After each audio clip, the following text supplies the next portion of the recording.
Hello, we've been working with some of our clients lately to develop their key performance indicators. So I wanted to talk a little bit about that process and in particular, key performance inputs, which we believe are really the key to getting this to happen the way that you want it to.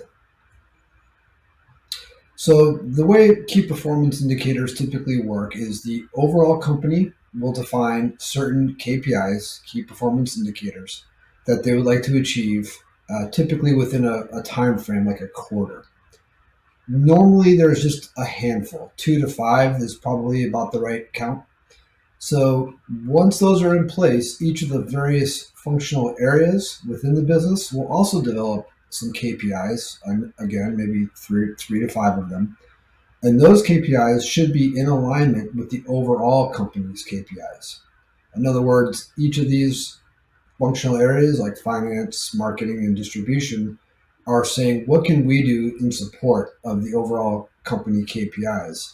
And then they'll define those as the work that they'll be chasing down in whatever period of time they're evaluating.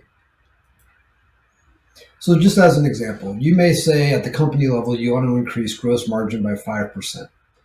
Each of the functional areas will, in line with that, define their own KPIs. So the supply chain, for example, may focus on reducing product and inbound shipping costs. Maybe the marketing team will concentrate on increasing the prices they charge to customers. Finance team will maybe go after some credit card processing fee reductions and so on. Then once those functional level KPIs are in place, that's the time that you're able to then drill deeper into the key performance inputs. All right, so key performance inputs basically is the detailed work that will be happening in order to achieve the KPIs that you're going after within that department or that functional area. So here's an example. If the marketing department decides that the email marketing channel can increase its revenue, they believe that there's some opportunity there, they may set a KPI for themselves to get a 10% increase in the first quarter on the revenue level for their email marketing channel. So then the question becomes, well, how? And this is where the inputs get applied. So they may say, well, one thing we could do is increase the size of the email list. And in order to do that, we want to perhaps purchase a couple of lists, 2 or 3 lists, maybe add a coupon whenever somebody signs up to join the list from the website. They may also test some offers, like really scrutinize and A/B test subjects and offers within the body of emails.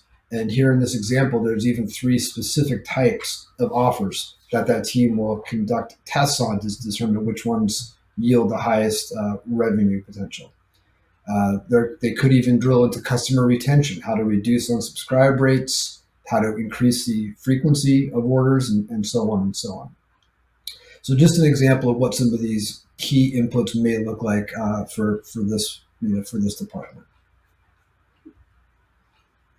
Okay, so just a quick refresh. So we have the company level KPIs, which leads to functional level KPIs. And then each of those functional level KPIs will have a set of inputs that are going to be the actual granular work that the team is going to be chipping away at every day. All right, so how do you manage all of this? Well, meetings are really pretty critical for this process. It depends on how big the group is, but about a weekly meeting is pretty good, I would say, in most cases. So the idea here is to define exactly the inputs, like exactly what work is going to be done.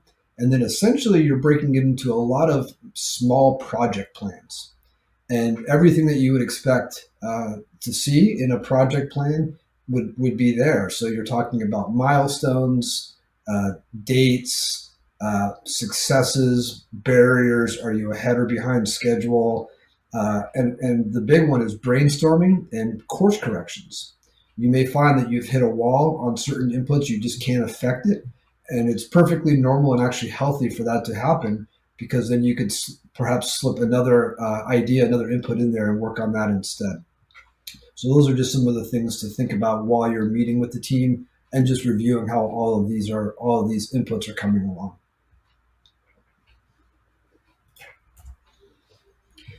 All right. It's a tedious thing. It can be tedious. It requires a lot of discipline. But I really believe that if you want to drive your business forward, it's that discipline of focusing on these key inputs is what it's going to be required to get those results that you're seeking. Getting better at defining and managing and achieving these key inputs is super important.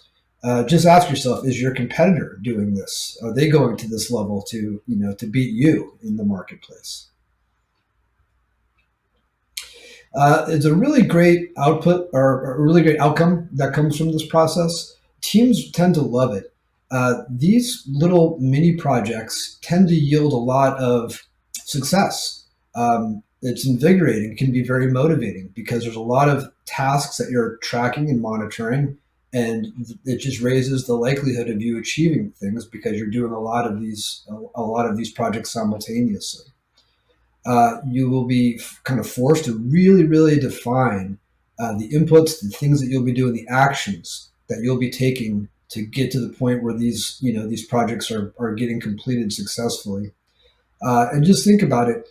Wouldn't someone generally be a lot more motivated and just more satisfied in their role if they had a very clearly defined set of objectives and tasks to do each day, as opposed to just say kind of a general vague direction without a lot of sort of daily level input as to what they should be doing.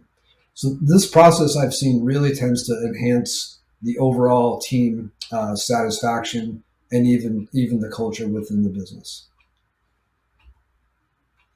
So give this a try. Hopefully, you will find that this is a good process for your business. I hope that it is, and I hope that you found this rewarding. Thank you so much for watching.